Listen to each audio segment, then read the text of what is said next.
भारत की सेना ने बीती रात जम्मू के पास पाकिस्तानी पोस्ट और आतंकी लॉन्च पैड तबाह कर दिया है। यहीं से पाकिस्तान भारत पर ड्रोन दाग रहा था।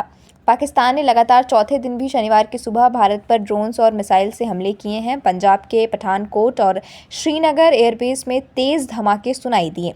पंजाब के अमृतसर में भी अटैक हुआ। पाकिस्तान ने रात में भारत के गुजरात, आदमपुर, अंबाला, उधमपुर, पठानकोट और जालंधर में सैन्य ठिकानों पर हमला करने की कोशिश की है, लेकिन भारतीय एयर डिफेंस सिस्टम ने इन सभी हमलों को नाकाम कर दिया। हालांकि कुछ नुकसान भी हुआ है। जवाब में भारत ने भी पाकिस्तान के कई एयरबेस पर कार्रवाई की है। इस्लामाबाद, लाहौर और रावलपिंडी में 4 एयरबेस को तबाह कर दिया गया है। इसी के बाद पाकिस्तान ने अपना एयर स्पेस बंद कर दिया है और सभी तरह की उड़ानों पर रोक लगा दी है। इधर बीती रात हुए हवाई संघर्ष को लेकर भारतीय सेना की ओर से आज सुबह करीब 10:30 बजे विदेश मंत्रालय ने प्रेस कॉन्फ्रेंस कर जानकारी दी। भारतीय सेना की अधिकारी कर्नल सोफिया कुरैशी ने बताया कि पाकिस्तान ने हाई स्पीड मिसाइलों से उधमपुर, पठानकोट, आदमपुर और भुज एयरबेस पर हमला किया है, जिससे भारत को नुकसान हुआ है। आगे कहा कि पाकिस्तानी सेना ने पश्चिमी सीमाओं पर लगातार आक्रामक गतिविधियां जारी रखी हैं। उससे ड्रोन, लंबी दूरी के हथियार, युद्धक हथियार और लड़ाकू विमानों का उपयोग कर भारतीय सैन्य ढांचे को निशाना बनाया गया है। अंतर्राष्ट्रीय सीमा पर एलओसी पर 26 से अधिक स्थानों पर हवाई घुसपैठ के प्रयास किए गए हैं। भारतीय सशस्त्र बलों ने अधिकांश खतरों को सफलतापूर्वक निष्क्रिय किया है। पाकिस्तान ने पंजाब के एयरबेस को निशाना बनाने के लिए रात के 1:40 पर हाई स्पीड मिसाइलों का इस्तेमाल किया।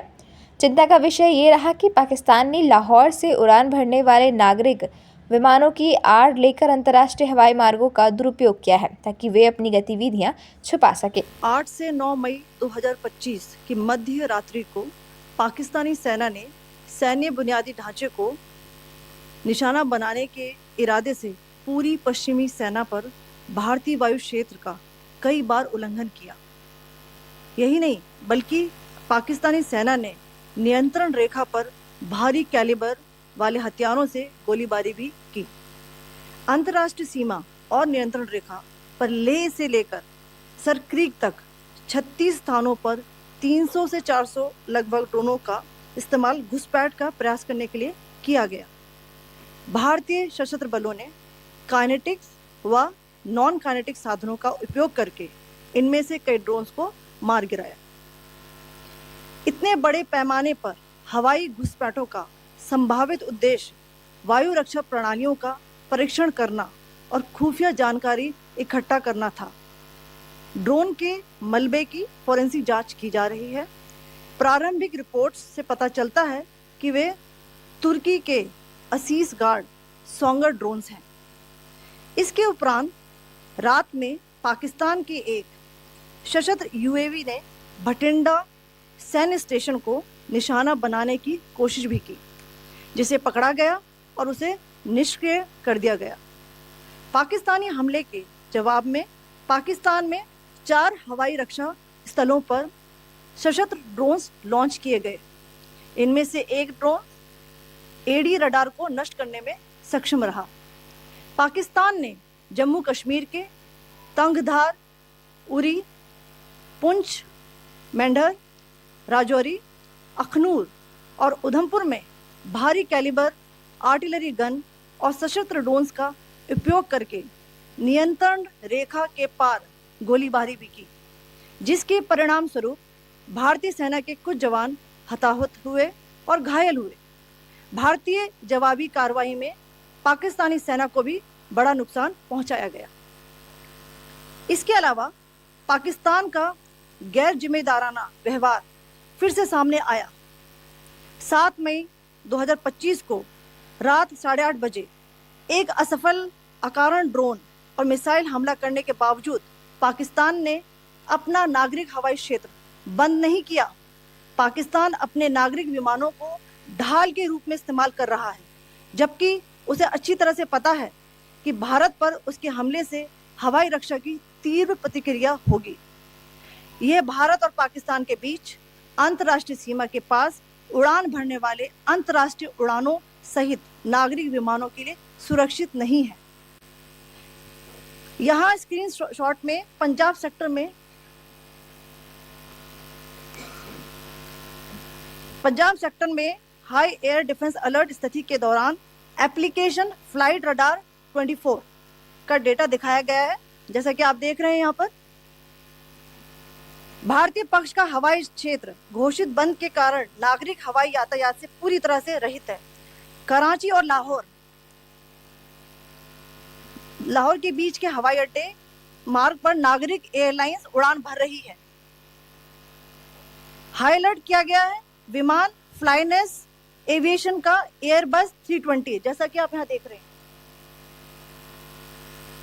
जो कि शाम को 5:50 दमम से शुरू हुआ और रात को 9:10 लाहौर में उतरा। ये सारा डिटेल्स आप यहाँ देख रहे हैं, ये डिटेल्स यहाँ लिखा हुआ है।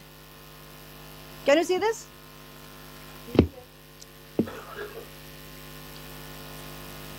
भारतीय वायुसेना ने अपनी प्रतिक्रिया में काफी संयम दिखाया और इस प्रकार अंतरराष्ट्रीय नागरिक विमान सेवा की सुरक्षा सुनिश्चित की।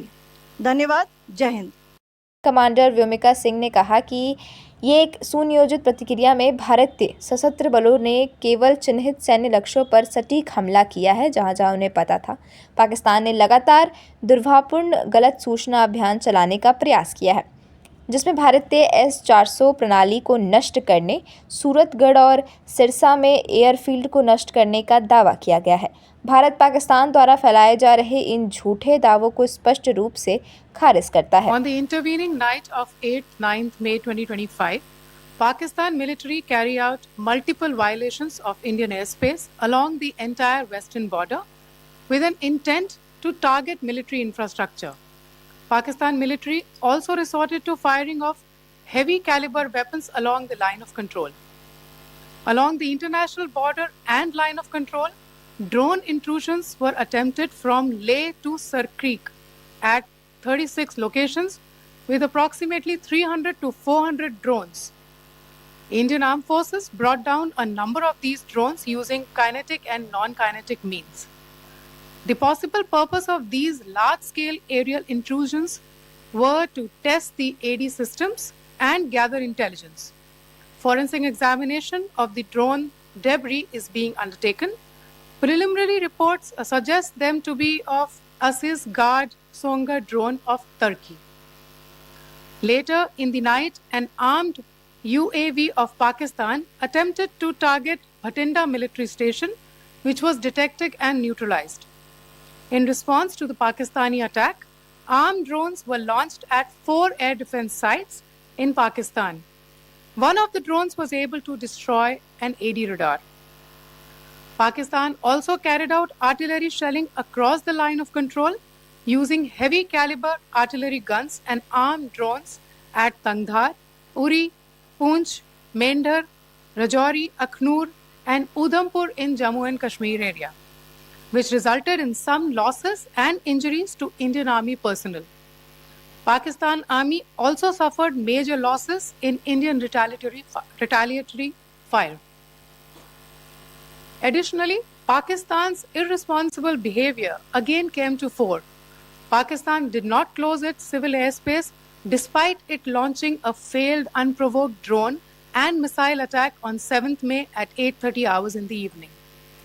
Pakistan is using civil airliners as a shield, knowing fully well that its attack on India would elicit a swift air defense response.